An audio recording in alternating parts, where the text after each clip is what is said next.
Good morning વિદ્યાર્થી મિત્રો, શ્રી કન્યા પ્રાથમિક વિદ્યાલયમાં આપ સૌનું હાર્દિક સ્વાગત છે. ધોરણ 7 વિષય વિજ્ઞાન, એમાંનું ચેપ્ટર નંબર 11. ચેપ્ટરનું નામ છે પ્રાણીઓ અને વનસ્પતિઓમાં વહન. તો વિદ્યાર્થી મિત્રો, પ્રાણીઓ અને વનસ્પતિઓમાં વહન, તો આ પાઠની અંદર આપણે શું શું ભણવાનું છે એને લગતા થોડાક આપણે મુદ્દાઓને યાદ કરી લઈએ. બધા જ સજીવોને પોતાનું અસ્તિત્વ ટકાવી રાખવા માટે ખોરાક, પાણી અને ઓક્સિજનની જરૂર હોય છે. રુધિર એ પ્રવાહી છે જે રુધિરવાહિનીઓમાં વહે છે. તે પાચિત ખોરાકના ઘટકોનું નાના આંતરડાથી શરીરના વિવિધ ભાગો તરફ વહન કરે છે. તે ફેફસામાંથી ઓક્સિજનને શરીરના કોષો સુધી લઈ જાય છે. તે શરીરના ઉત્સર્ગ દ્રવ્યોને ઉત્સર્ગ તંત્રના અવયવો તરફ લઈ જઈ ત્યાંથી તેમનો નિકાલ કરાવે છે. રુધિરના ઘટકો રુધિર રસ, રક્તકણ અને શ્વેતકણો છે. તો એના વિશે આપણા પાઠની અંદર અભ્યાસ કરવાનો છે. ત્યારબાદ રુધિરવાહિનીઓ, તો કે ધમની અને શિરા અને કેશિકાઓ, એના વિશે આપણા પાઠની અંદર અભ્યાસ કરવાનો છે. ત્યારબાદ હૃદય એ સતત ધબકતું અને પંપ તરીકેનું કાર્ય કરતું અંગ છે જે વર્ષો સુધી અટક્યા વિના કાર્ય કરે છે. હૃદય એ ઉરસગૃહમાં આવેલું નીચેની બાજુએથી થોડું ડાબી બાજુએ નમેલું હોય છે. તે સામાન્ય રીતે હાથની મુઠ્ઠી જેવડું કદ ધરાવે છે. છાતીના પિંજરથી તેનું રક્ષણ થાય છે. તો આપણે એના વિશે અભ્યાસ કરવાનો છે. ત્યારબાદ હૃદય સ્નાયુઓની બનેલી મજબૂત રચના છે. તેને 4 ખંડ છે. ઉપરના 2 ખંડ કર્ણકો અને નીચેના 2 ખંડ ક્ષેપકો એના નામ તરીકે ઓળખાય છે. હૃદયના ધબકારા માપવાનું સાધન સ્ટેથોસ્કોપ છે. તો તંદુરસ્ત પુખ્ત વયની વ્યક્તિમાં હૃદયના ધબકારાની સંખ્યા આપણે દર મિનિટે આશરે જોઈએ તો કે 72 થી 80 હોય છે. તો એના વિશે આપણે પાઠની અંદર અભ્યાસ કરવાનો છે. ત્યારબાદ ઉત્સર્જન એટલે શું, ઉત્સર્જન કોને કહી શકાય, એના વિશે આપણે પાઠની અંદર અભ્યાસ કરવાનો છે. ત્યારબાદ રુધિરમાં હિમોગ્લોબિનનું કાર્ય શું છે, રુધિરમાં રહેલા શ્વેતકણોનું કાર્ય શું છે, એના વિશે આપણે પાઠની અંદર અભ્યાસ કરવાનો છે. ત્યારબાદ ધમની કોને કહે છે, તો કે હૃદયમાંથી રુધિરને શરીરના વિવિધ ભાગો તરફ લઈ જતી રુધિરવાહિનીને શું કહેવામાં આવે છે, તો કે ધમની કહેવામાં આવે છે. તો એના વિશે આપણે પાઠની અંદર અભ્યાસ કરવાનો છે. ત્યારબાદ શિરા કોને કહે છે, તો કે શરીરના વિવિધ ભાગોમાંથી રુધિરને હૃદય તરફ લઈ જતી રુધિરવાહિનીને શું કહેવામાં આવે છે, તો કે શિરા કહેવામાં આવે છે. તો એના વિશે આપણે પાઠની અંદર અભ્યાસ કરવાનો છે. ત્યારબાદ નાડીદર એટલે શું, કેશિકાઓ કોને કહી શકાય, ઉત્સર્જન એટલે શું, પેશી એટલે શું, એના વિશે આપણે આ પાઠની અંદર અભ્યાસ કરવાનો છે. તો હવે આપણે પાઠની સમજૂતી તરફ જઈએ. તો વિદ્યાર્થી મિત્રો, તમે અગાઉ શીખ્યા છો કે બધા સજીવોને પોતાનું અસ્તિત્વ ટકાવી રાખવા માટે તો કે ખોરાક, પાણી અને ઓક્સિજનની જરૂર હોય છે. સજીવોને આ બધું શરીરના એક ભાગથી બીજા ભાગમાં પહોંચાડવું જરૂરી છે. ઉપરાંત પ્રાણીઓ અને ઉત્સર્ગ પદાર્થો શરીરના જે ભાગમાંથી નિકાલ કરી શકાય ત્યાં પહોંચાડવા જ રહ્યા. તમને આશ્ચર્ય નથી થતું કે આ બધું કેવી રીતે થાય છે? તો આકૃતિ 11.1 જુઓ. શું તમે હૃદય અને રુધિરવાહિનીઓ જોઈ શકો છો? તેઓ આ બધા જ પદાર્થોના વહનનું કાર્ય કરે છે અને સાથે મળીને પરિવહન તંત્ર રચે છે. આ પ્રકરણમાં તમે વનસ્પતિ અને પ્રાણીઓના વહનનો અભ્યાસ કરશો. તો વિદ્યાર્થી મિત્રો, હવે આપણે જોઈએ તો કે સામે આપણને એક આકૃતિ આપેલી છે. આકૃતિ 11.1 પરિવહન તંત્ર એટલે કે ધમનીઓ લાલ રંગ અને શિરાઓ વાદળી રંગથી દર્શાવેલ છે, જે તમે આકૃતિમાં જોઈ શકો છો. જે ધમનીઓ જે છે એ કેવા રંગની હોય છે, તો કે લાલ, અને શિરાઓ તો કે વાદળી રંગથી તમને દર્શાવેલી જોવા મળે છે. હવે 11.1 આપણે જોઈએ તો કે પરિવહન તંત્ર, એમાં આપણે જોઈએ રુધિર વિશે. હવે જ્યારે તમારા શરીર પર ઘા પડે છે ત્યારે શું થાય છે, તો કે રુધિર બહાર આવે છે. પરંતુ રુધિર શું છે? રુધિર એ પ્રવાહી છે જે રુધિરવાહિનીઓમાં વહે છે. તે પાચિત ખોરાકના ઘટકોનું નાના આંતરડાથી શરીરના વિવિધ ભાગો તરફ વહન કરે છે. તે ફેફસામાંથી ઓક્સિજનને શરીરના કોષો સુધી લઈ જાય છે. તે શરીરના ઉત્સર્ગ દ્રવ્યોનો શરીરમાંથી નિકાલ પણ કરે છે. રુધિર બધા પદાર્થોનું વહન કેવી રીતે કરે છે? રુધિર તરલ પદાર્થોનું બનેલું હોય છે, જેને શું કહેવામાં આવે છે? તો કે રુધિર રસ કહેવામાં આવે છે. રુધિર બધા પદાર્થોનું વહન કેવી રીતે કરે છે? તો કે રુધિર તરલ પદાર્થોનું બનેલું હોય છે, જેને રુધિર રસ કહે છે, જેમાં વિવિધ પ્રકારના કોષો સમાવિષ્ટ છે. તો હવે આપણે જોઈએ તો કે રુધિરનો રંગ લાલ કેમ હોય છે? તો વિદ્યાર્થી મિત્રો, રક્તકણ એક પ્રકારનો કોષો છે જે લાલ રજક કણ, જેને હિમોગ્લોબિન ધરાવે છે. હિમોગ્લોબિન ઓક્સિજન સાથે જોડાય છે અને શરીરના બધા ભાગોને અને અંતે કોષો સુધી પહોંચાડે છે. હિમોગ્લોબિન વિના શરીરના બધા ભાગોને સક્ષમ રીતે ઓક્સિજન પહોંચાડવો ખૂબ જ અઘરું છે. હિમોગ્લોબિનની હાજરીને લીધે રુધિરનો રંગ કેવો હોય છે? તો કે રુધિરનો રંગ લાલ હોય છે. ફરીથી આપણે સમજીએ વિદ્યાર્થી મિત્રો, રુધિરનો પ્રવાહી ભાગ એ રુધિર રસ કહેવાય છે. તો રક્તકણ એક પ્રકારના કોષો છે જે લાલ રજક કણ હિમોગ્લોબિન ધરાવે છે. હિમોગ્લોબિન ઓક્સિજન સાથે જોડાય છે અને શરીરના બધા ભાગોને અને અંતે કોષો સુધી પહોંચાડે છે. હિમોગ્લોબિન વિના શરીરના બધા ભાગોને સક્ષમ રીતે ઓક્સિજન પહોંચાડવો એ ખૂબ જ અઘરું છે. તો હિમોગ્લોબિનની હાજરીને લીધે રુધિરનો રંગ કેવો દેખાય છે? તો કે રુધિરનો રંગ લાલ હોય છે. હવે આપણે આગળ જોઈએ તો કે રુધિરમાં શ્વેતકણો પણ આવેલ છે, જે શરીરમાં પ્રવેશતા જીવાણુઓ સામે લડે છે. શેના સામે લડે છે? તો કે જીવાણુઓ સામે લડે છે. હવે બુજો કહે છે, રમત રમતા નીચે પડી જાય છે અને ઘૂંટણમાં ઈજા પહોંચે છે, તો કપાયેલ ભાગમાંથી રુધિર બહાર આવે છે. થોડા સમય પછી તેણે જોયું કે રુધિર વહેતું અટકે છે અને ગંઠાઈ જાય છે. બુજોને આનાથી આશ્ચર્ય થાય છે. તો રુધિર ગંઠાવાની પ્રક્રિયા એ રુધિરમાં રહેલા બીજા પ્રકારના કોષો દ્વારા થાય છે, જેને આપણે શું કહીએ છીએ? તો કે ત્રાકકણો કહેવાય છે. રુધિર ગંઠાવાની પ્રક્રિયા એ રુધિરમાં આવેલા બીજા પ્રકારના કોષો દ્વારા થાય છે, જેને આપણે ત્રાકકણો કહેવાય છે. હવે ત્યારબાદ આપણે આગળનો પોઈન્ટ સમજીએ, રુધિર વાહિનીઓ. હવે આ રુધિર વાહિનીઓમાં આપણે જોઈએ તો કે શરીરમાં જુદા જુદા પ્રકારની રુધિર વાહિનીઓ જોવા મળે છે. તમે જાણો છો કે શ્વાસ દરમિયાન શુદ્ધ ઓક્સિજનનો જથ્થો ફેફસામાં ભરાય છે. ઓક્સિજનનું વહન શરીરના બાકીના ભાગો સુધી થવું જરૂરી છે. રુધિર કોષોમાંથી કાર્બન ડાયોક્સાઇડ સહિતના ઉત્સર્ગ દ્રવ્યો એકત્રિત કરે છે. હવે તમે પ્રકરણ 10માં શીખ્યા તે મુજબ રુધિરને હૃદય તરફ પરત વહેવું અનિવાર્ય છે, જેથી કરીને તેમાંથી કાર્બન ડાયોક્સાઇડ ફેફસામાંથી દૂર કરી શકાય.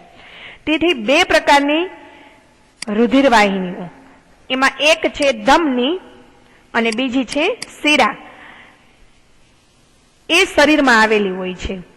તો જે ધમની જે છે એ હૃદયમાંથી ઓક્સિજન યુક્ત રુધિર શરીરના વિવિધ ભાગો તરફ લઈ જાય છે.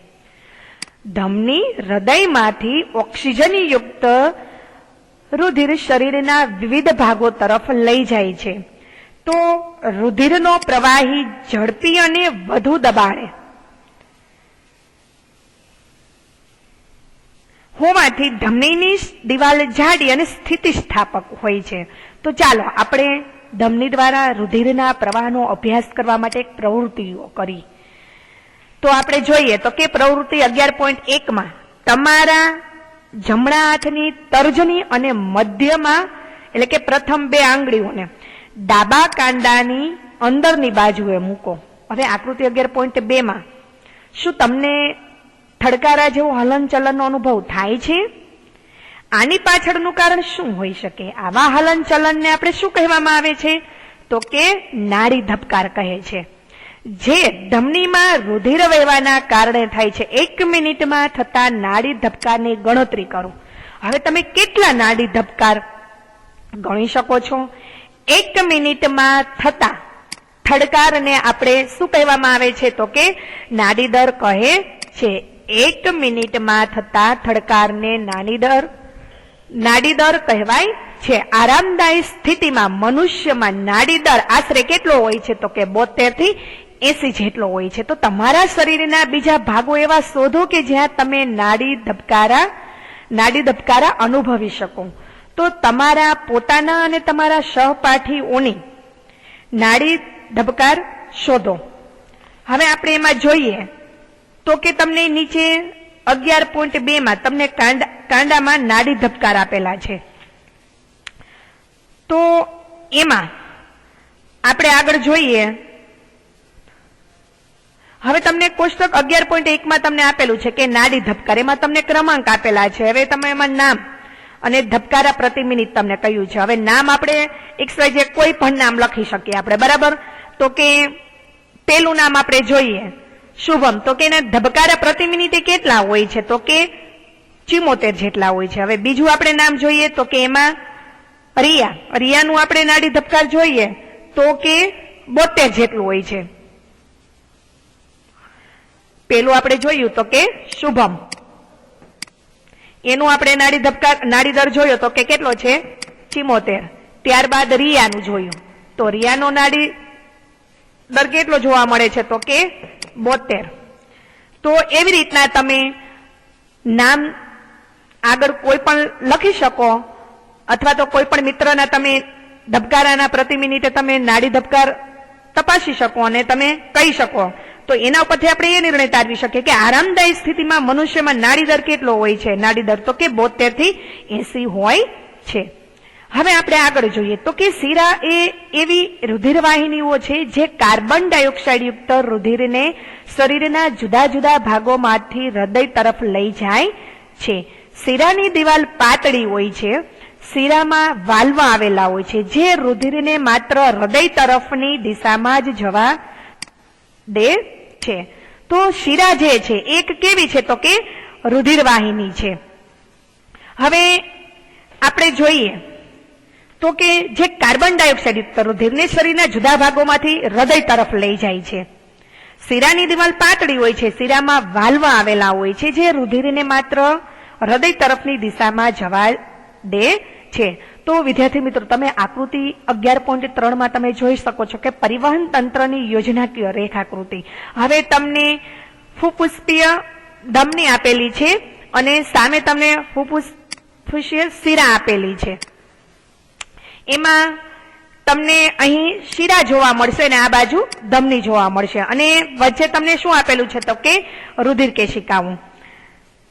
હવે હું અસમંજસમાં છું. મેં શીખ્યું છે કે ધમની શિરા ઓક્સિજનયુક્ત રુધિરને વહન કરે છે. તો પહેલી સમજાવે છે કે ફુફુસ્પીય ધમની રુધિરને હૃદયમાંથી લાવે છે, આથી તેને ધમની કહે છે, શિરા નહીં.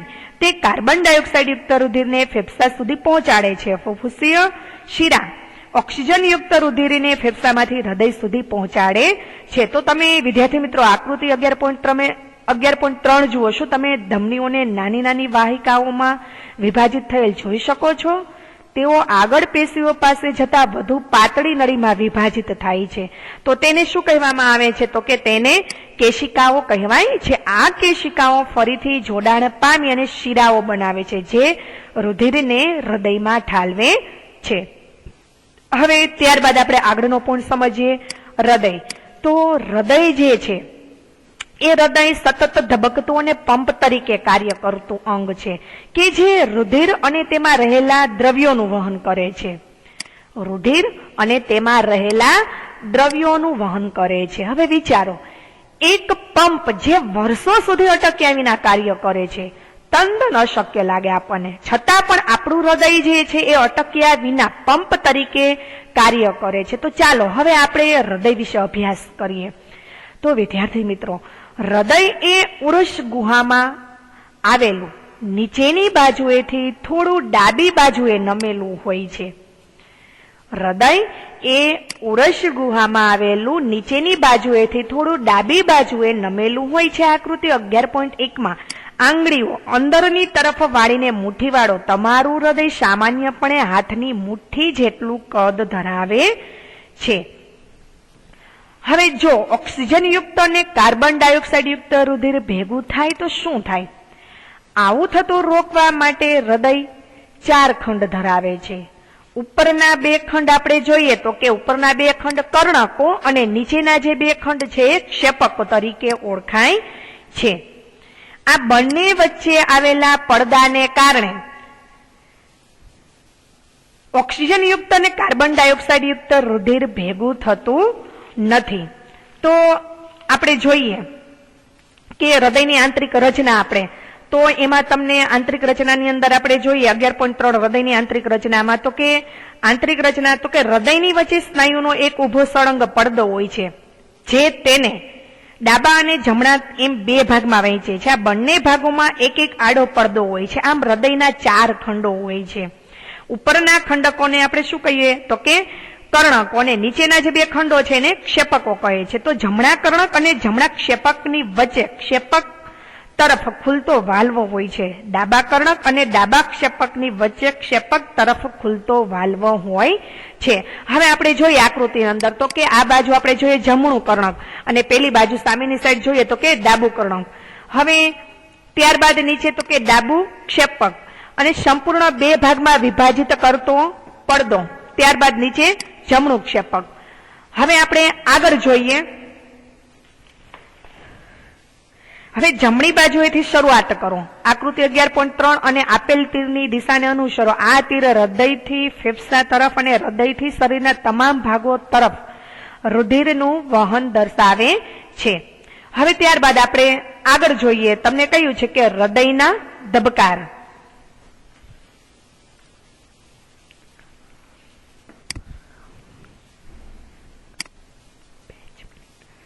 હૃદયના ધબકાર તો હૃદયના ખંડોની દિવાલ સ્નાયુઓની બનેલી છે. આ સ્નાયુઓનું લય અનુસાર સંકોચન અને વિકોચન જોવા મળે છે. તાલબંધનું સંકોચન તેના વિકોચનને અનુસરીને એક ધબકારો સૂચવે છે. યાદ રાખો કે આપણા જીવન દરમિયાન ધબકારા સતત ચાલુ રહે છે. જો તમે તમારો હાથ છાતી પર ડાબી બાજુએ રાખશો તો તમને ધબકારાનો અનુભવ થશે. ડોક્ટર સ્ટેથોસ્કોપ દ્વારા એટલે કે તે નામના સાધનની મદદથી તમારા ધબકારા અનુભવે છે. હવે હૃદયના ધબકારાના અવાજને મોટો કરવા માટે ડોક્ટર સાધન તરીકે સ્ટેથોસ્કોપનો ઉપયોગ કરે છે. તે એક ચેસ્ટ પીસ જે સંવેદનશીલ પડદો, 2 ઇયર પીસ અને એક નળી ધરાવે છે જે જોડાણ તરીકેનું કાર્ય કરે છે. હવે તે તમે આકૃતિમાં જોઈ શકો છો. આકૃતિ 11.5 કે હૃદયના ધબકારા સાંભળવા માટેનું યંત્ર. હવે ડોક્ટરને સ્ટેથોસ્કોપ દ્વારા હૃદયના ધબકારા સાંભળી હૃદયની પરિસ્થિતિ વિશેનો તાગ મેળવે છે. તો ચાલો આપણી આસપાસ મળી આવે તેવા પદાર્થોથી આપણે સ્ટેથોસ્કોપનો એક નમૂનો બતાવીએ. ત્યારબાદ પ્રવૃત્તિ 11.2. તો હવે અહીંથી આપણે લેક્ચર 2 માં સમજીશું. અસ્તુ.